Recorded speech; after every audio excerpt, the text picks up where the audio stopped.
Të nderuar shikues të ekranit Ora News, ne kemi mbërritur në hapësirën e intervistës edhe për ditën e sotme. Tashmë është bashkuar me ne në studio akademiku Kosta Bajraba, i cilin e falenderojmë edhe një herë që është me neve sot dhe do të diskutojmë më gjerësisht për 1 majin këtë festë dhe protestë. Mirëdita dhe mirëserdhët. Faleminderit. Edhe ky 1 maj zoti Bajraba na gjen me pagën më të ulët minimale në Europë. Si e shihni situatën? Ky është i 132 1 maj që përkujtohet, që nderohet dhe që në shumë vende të botës, dhe faktikisht na gjen punëtorët shqiptarë gjen me pagën më të ulët minimale, por më e rëndësishme është që na gjen me produktivitetin më të ulët në rajon. Dhe sepse paga minimale dhe niveli i pagës minimale dhe niveli i pagës mesatare janë pasqyrë e produktivitetit, pra nivelit të produktivitetit e ekonomisë. Dhe fakti që ne kemi produktivitetin më të ulët të punës në rajon, do të na bëjë të shqetësohemi, sepse rritja e produktivitetit do sjelli dhe rritjen e pagës. Cila është mënyra për të ndërhyrë në këtë situatë kaq delikate? Për rritjen e produktivitetit sugjerojnë ekonomistët dhe ekspertët, kërkohet ka tre rrugë ose 3 mekanizma. E para, shtimi i investimeve në asete fikse, e dyta përmirësimi teknologjik dhe e treta përmirësimi i kualifikimit të forcës së punës. Pra rritja e shpërblive profesionale të forcës së punës. Por Shqipëria dhe tregu i punës në Shqipëri në kushtet e një atipizmi të trashëguar mendoj që ka nevojë për ndërhyrje të tjera, pra ka nevojë për mendimin tim për një rimodelim të zhvillimit duke orientuar në disa sektorë që krijojnë më shumë, më shpejt dhe në mënyrë më të qëndrueshme vende pune. Dhe me këtë kam parasysh. Cilat mund të ishin konkretisht? Unë do të sugjeroja, për shembull, një nga aspektet më të rëndësishme do të ishte orientimi i ekonomisë së vendit, jo vetëm drejt industrive nxjerrëse, pra në fillim fare orientimi drejt sektorëve prodhues. Pra drejt industrive prodhuese dhe jo vetëm drejt shërbimeve. Dhe në këtë kontekst do sugjeroja që në Shqipëri ka vend që ne të zgjerojmë mundësitë dhe të përdorim incentivat dhe të orientojmë ekonominë drejt industrisë përpunuese të pasurive minerale të vendit. Sepse shohim që kontributi në ekonomi i nxjerrjes së mineraleve është shumë i madh se sa kontributi i përpunimit të tyre dhe ne e kemi orientuar ekonominë drejt eksportimit të mineraleve në formë lëndës së parë, me çmime shumë të ulta dhe që na bën jo konkurrues të tregjet botërore. Ndërkohë që ne i kemi të gjitha mundësitë, kemi një forcë pune që mund ta kualifikojmë, kërkojmë burime ekonomike dhe kërkojmë një teknologji më e përparuar për të rritur kapacitetet përpunuese të pasurive minerale të vendit dhe kjo unë mendoj që do të rrisë edhe produktivitetin e industrisë përpunuese, edhe vlerën e shtuar të saj dhe kontributin e saj në ekonominë e vendit. Ndërsa për sa i përket bujqësisë, që është sektor më të rëndësishëm të ekonomisë dhe e cila jep aktualisht rreth 40%, mbi 40% të kontributit në forcën e punës, pra në punësimin e qytetarëve të Shqipërisë, unë mendoj që bujqësia nuk ka nevojë më për rritje të shkallës së punësimit në bujqësi, sepse mbi 40% që kemi është në nivel shumë i lartë i punësimit në bujqësi. Por ndërkohë besoni se janë të favorizuar mjaftueshëm? Pyetje shumë e bukur. Unë mendoj që bujqësia duhet të favorizohet dhe bujqësia duhet të orientohet, mbështetja e bujqësisë duhet të synojë krijimin në Shqipëri të kushteve të zhvillimit të agroindustrisë. Pra të industrive, jemi përsëri në nivelin e përpunimit, pra të industrive të përpunimit të produkteve bujqësore.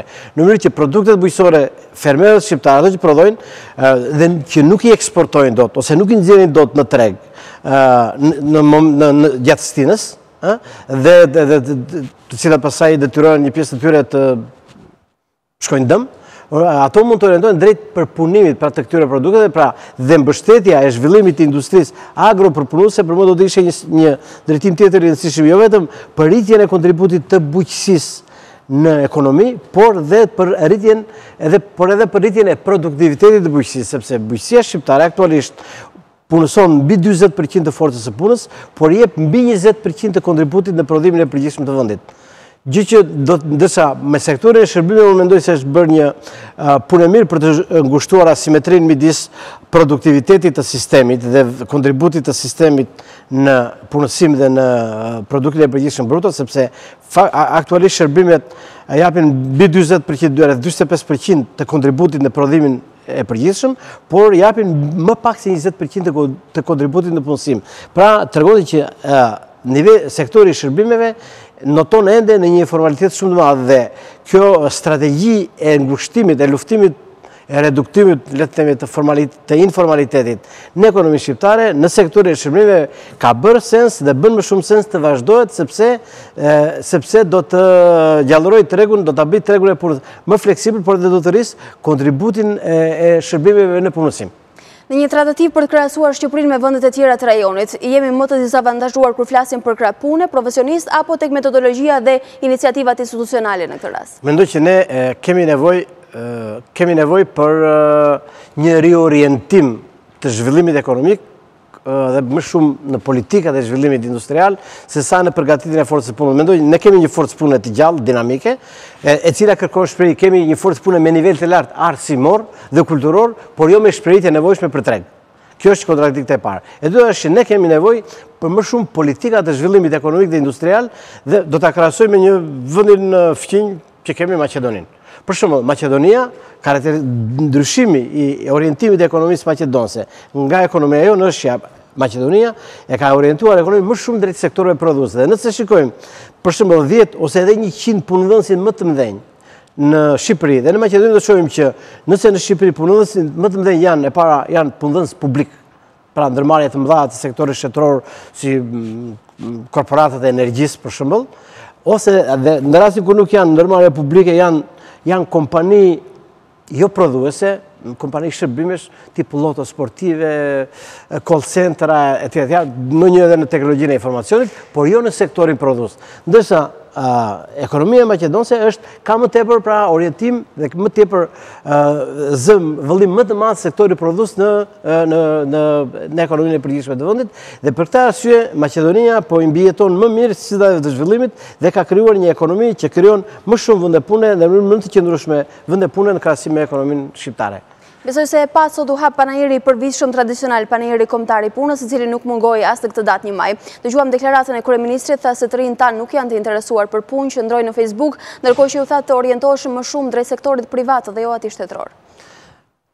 Tani, sektori privat është punëdhënësi kryesor në vend. Sektori shtetëror punëson rreth 12 deri në 13% të forcës së punës së vendit.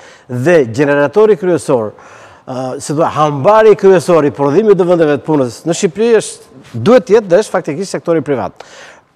Por ajo çfarë i mungon rinisë shqiptare? Rinisë shqiptare përveç motivimit, pra përveç lloj pajtimi me idenë që punën duhet ta gjejmë vetëm në zyra ose vetëm në shtet, i mungon një motivim për të punuar në sektorin privat, i mungon një motivim për të fituar shprehi për të hyrë në treg, i mungon një motivim për të formuar në sektorët të teknikës, të teknologjisë, pra dhe për të hyrë dhe në shkencat natyrore, në shkencat teknike, dhe rinia duhet të paralel me dëshirën e saj për të përmbyllur ciklin e shkollimit në gjitha nivelet, deri në nivelin universitar dhe mëtej, rinia duhet të mendoj njëkohësisht për të fituar shprehjet e nevojshme për të hyrë në treg.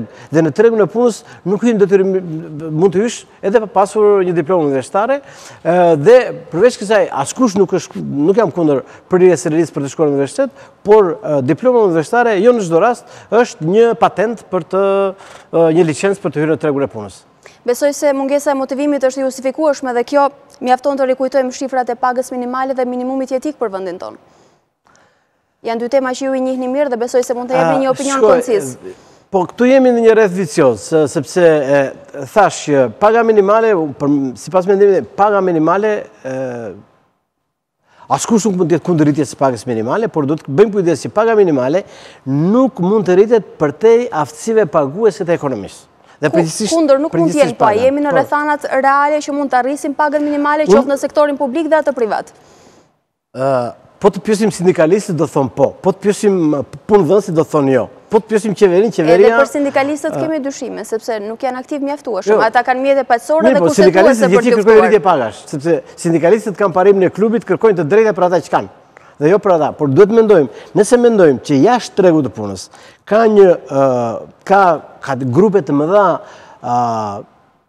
të papunësh, të rinj, të arsimuar, me shprehi, por që nuk kanë hyrë akoma në treg, mendoj që politikat e pagave do të kujdesim. Megjithatë unë mendoj që pas gati 5 vitesh politika të kontrolluara ose të komprimuara të rritjes së pagave, mendoj që ka ardhur koha që qeveria mund të mendoj për një rritje të kujdesshme të pagës minimale dhe të përgjithsisht të pagave, të kryej kushte për rritjen e pagave në sektorin privat. Paralel me kujdesin që të tregon për punonjësit e sektorit publik. Dhe këtu kam parasysh që është një edhe ekonomistët pranojnë që pra rritja e pagave vjen nga rritja ekonomike dhe nga zhvillimi ekonomik, por në këtë rast rritja e pagave mund të shërbejë si një incentiv për rritjen e konsumit, rritja e konsumit si rritjen e kërkesës, rritja e kërkesës si rritjen e prodhimit. Është një proces i dyanshëm, i cili janë të gjitha mundësi të harmonizohet me kujdes dhe qeveria unë mendoj që ka të gjitha mundësi të studioj këtë çështje dhe të kaloj në politika më fleksible të rritjes pagës minimale, por dhe të rritjes së pagave. Pra, unë jam për një rritje të kujdesshme të pagave, por jo në asnjë rast nuk jam për bllokimin e tyre me argumentin që rritja e pagave krijon papunësi. Megjithatë, me që Ministri i Financave na flet për rritje të konsiderueshme ekonomike, besojmë se jemi në kushtet e favorshme për një rritje të pagës minimale. Dakord, por që mendoj që rritja e pagave do të ndjekë rritjen ekonomike, por që rritja e pagave nuk mund të bëhet ose nuk mund të kopjojë nivelin e rritjes ekonomike. Megjithatë mendoj që edhe në kushtet aktuale, që kur jemi në kushtet një rritje të qëndrueshme ekonomike, edhe duke u nisur nga perspektiva optimiste që ka ekspozuar qeveria që Shqipëria do të ketë, ekonomia shqiptare do të ketë një rritje të qëndrueshme dhe në vitet që vinë, mendoj që po vjen koha që qeveria të studiojë një mundësin e rritjes së kujdesshme të pagës minimale dhe të pagave gjithnjë dhe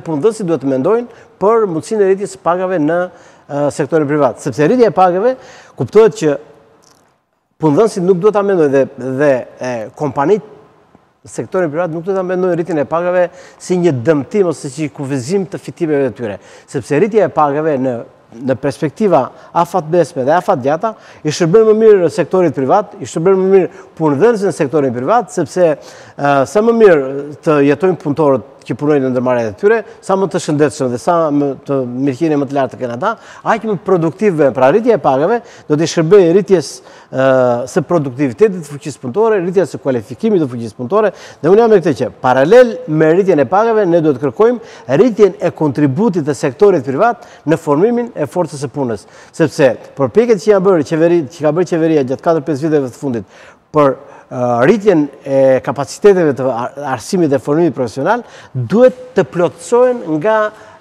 burimet të shtuara të sektorit privat për formimin profesional, sepse duhet ta kuptojnë që për formimin profesional, formimi bazë arsimor profesional është detyra e sektorit publik, por formimi i vazhdueshëm profesional është detyra e sektorit privat. Dhe formimi dhe investimi ose mobilizimi i burimeve financiare për formimin e forcës së punës nuk është një barë për punëdhënësit, për kompanit, për sektorin privat, por është një investim që i kthehet sektorit privat në kualifikime, në produktivitet dhe në shprehi të avancuara. Dhe sot do të kuptojmë që në tregun e sotëm të punës konkurohet me shprehi dhe me aftësi. Meqense përmendët sindikata, si e shihni në këndvështrimin tuaj aktivitetin e tyre veçmas në këto ditë rëndësishme për punëtorët si 1 maj? Nuk flasim vetëm për Shqipërinë sepse mendësia e tyre është në gjithë rajonin. Do të doja të jetoja në një vend ku në 1 maj sindikata dhe punëtorët të përlesheshin me policinë në rrugë dhe duke luftuar për të drejtat e punëtorëve. Dhe kjo nuk do të ishte antidemokratike. Por a pat sot një ndryshim të mendësisë?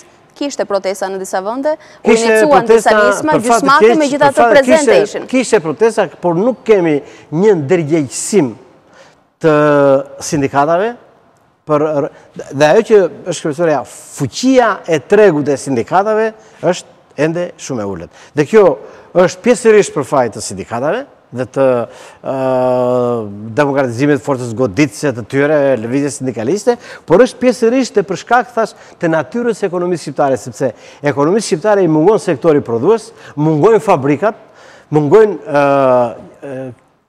korporatat, mëngoj qendrat e mëdha të punës të cilat grumbullojnë bashkë punëtorët dhe ku punëtorët kanë nevojë për njëri tjetrin dhe krijohet solidariteti i asaj që ne e quajmë klasa punëtore, pra i punëtorëve. Dhe do kushet kur ne kemi mbi 95% e ndërmarrjeve janë mikro-ndërmarrje ose ndërmarrje të vogla të përbëra nga një ose dhe dy punëtorë, pra janë ndërmarrje familjare, kuptohet që lëvizja sindikaliste ka një terren shumë delikat dhe shumë anemik për të zhvilluar.